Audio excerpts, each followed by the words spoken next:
I honestly think Nintendo is trying to become Arasaka in real life. Because part of me gets a chuckle, you know, when some people think Nintendo is this family-friendly, cute organization. Despite the fact all the while we know it's a corporate monster in reality. Here's a really easy example of that. Nintendo won't translate their games in Portuguese, but they'll send a lawyer to Brazil because somebody wanted to emulate a game they can no longer get a physical copy of. How does that make any sense, Nintendo? Hit the like button and subscribe, baby. Let's get to 95k. Now, we all know that game mechanics should never ever be patentable, if that's even a word. My point is, nobody should be able to patent a game mechanic, because that would just be so stupid, wouldn't it? Imagine if that became a precedent across the gaming landscape. Rockstar can start suing anybody for creating a game where you can enter and exit a vehicle. Yeah, say goodbye to the gaming industry as we know it. But when it comes to Nintendo, let's be real, the only reason why the Pokemon company is suing Palworld is because Palworld is the most successful Pokemon-like game that's not a Pokemon game. They wouldn't be doing this to other games like Nexamon or Temtem because no one cares about those games. Palworld is basically showing the world that Nintendo is incompetent.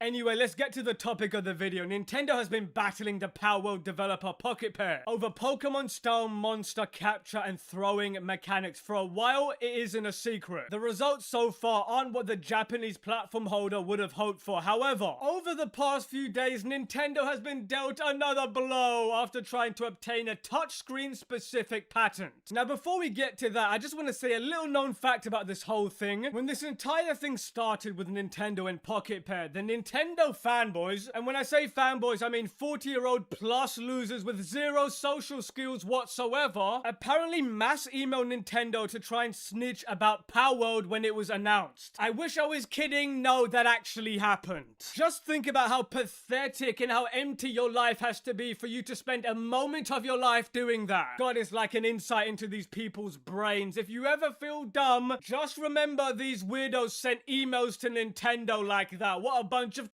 that's the kind of stuff that makes me think these hardcore Nintendo fanboys should be studied, honestly. It's like an emotional sunken cost fallacy. They believed in Pokemon and Nintendo so much for so many years that they can't admit that there are better games that exist elsewhere. Or they would have to admit to themselves that Pokemon has become a shallow husk. Deep down, they're just mad that Nintendo can't make a decent Pokemon game. These morons will pay $60+ on a Pokemon game that's unfinished and looks like it came out back in the PS2 era. They're like, if I can't be happy, no one can. Nintendo, take them down. So we won't suffer alone. But then again, these are Nintendo fans. What do you expect? They did purchase Nintendo label. Yeah, what do we really expect from these weirdos? But really, they're just a bunch of loudmouths on Twitter crying, saying that they don't want an indie dev to do better than their beloved billion-dollar company. See, once Nintendo decides not to sell 10, 15, 20-year-old games at full price that look like they were stuck on an old generation, yeah, then maybe I might support them. Anyway, before we get carried away on another subject, last month we learned that the United States Patent and Trademark Office had rejected Nintendo's patent for summoning characters and having them fight. More recently, as examined by Games Fray, the entertainment giant made moves to obtain touchscreen specific patent, seemingly targeting games like Palworld Mobile and Rocco Kingdom World. Now, I just want to say an important thing to remember is that Nintendo filed a lot of these patents after Palworld was released. So imagine being this petty, like you're willing to drag the entire gaming industry into a black hole just so you can keep making low effort Pokemon slop and milking the socially awkward dweebs who are loyal to you. As far as I know, Pokemon was publicly presented as under development in 2021. They even had some kind of artwork depicting the Pal spheres. If the patents that Nintendo filed are from 2023, then they definitely appear to be in direct response to Palworld, and that should not be legal. Because how can you patent something after your competition has already done it or used it? But then again, like I said earlier, you shouldn't even have the ability to patent game mechanics at all. It's an absurd reach of copyright that stifles game creation. Can you imagine if movies or books applied copyrights like this? Imagine Lord of the Rings copywriting the whole fantasy concept with elves and dwarves and dragons. Anyway, the new now rejected patent application 2020 2026-019762, a divisional of the previous one that focuses on monster catching mechanics, but this specific application targets touchscreen devices instead. The claim language talks about a program executed by a computer of an information processing apparatus equipped by a touch panel, before underlining specific Pokemon-like mechanics such as capture item from a capturing field character, and using those same characters to appear in the field and fight. Whoa, stop right there. Hey Nintendo, isn't the idea of capturing monsters in a battle isn't even your idea? It's not even original to you, since Shin Megami Tensei already released in 92, while Pokemon Red and Blue was released in 1996. It's not even your idea. It just takes so much hubris to think you can do something like this. The only thing Nintendo should, quote, take action on is focusing on making an actual good Pokemon game for a change, and not low-effort garbage like Pokemon ZA. Instead of spending all this time and money on this nonsense, how about you do that, Nintendo? Spend all that time on the absolute stagnation of Pokemon as an IP. To me, it's just embarrassing how little the games have changed in over 28 years. Since the release of the original games on the Game Boy, tell me I'm wrong. The thing is, Palworld didn't really damage Pokemon. It's more like they opened an already existing wound. Because for the last decade, 2 decades, Pokemon has been criticized for the lack of innovation and growing stale. And all Palworld did was just scratch an itch that was being ignored. Because think about it, Palworld wouldn't even exist if Nintendo's mismanagement hadn't created a market for them. Anyway, the above is simply a general monster catching rule set. There is nothing technologically innovative about it, the Japan Patent Office examiner concluded. According to the analysis, there was no inventive step over the prior art Nintendo already amended to the claims back in February. And you can try and amend them again. The rejection was communicated in 24th of April 2026. I have no idea why this thing is being dragged along. Anyway, Games Frey believes that this will be another uphill battle for Nintendo, should it choose to persuade the examiner to arrive at a different conclusion. Now, we all know that Tokyo, Japan is notoriously pro-corpo, so for them to be losing this is very, very embarrassing. It's the sort of thing that will make you rethink your entire strategy. Maybe if Nintendo stops suing everybody for making better games than them, we might actually get a good fucking Pokemon game finally. We've been waiting since the 90s. It's literally graphics and gameplay that look like it came out in the past decade. Is that too much to ask for, Nintendo? Stop blaming other people in what they're doing. Just hold yourself accountable and make something that looks like it came out in the modern era. We don't want another Mario Kart World situation. That game was a complete and utter embarrassment. Just absurdly unfun and brings absolutely nothing to the table that Mario Kart 8 didn't have. I mean, really, you charged $80 for a game that's value is probably about $40. But that's the thing, Nintendo can just jack up the price on any game and the weirdos, the freaks, the losers will buy it. We're stuck in a cycle because Nintendo can do anything and their fans will buy it no matter what. So we're just gonna have to accept slop for the foreseeable future. But the thing is, Nintendo has been corrupted by shareholder greed and we're seeing the downfall of Nintendo in real time. And on that bombshell, let me know what you think in the comments. Manix out.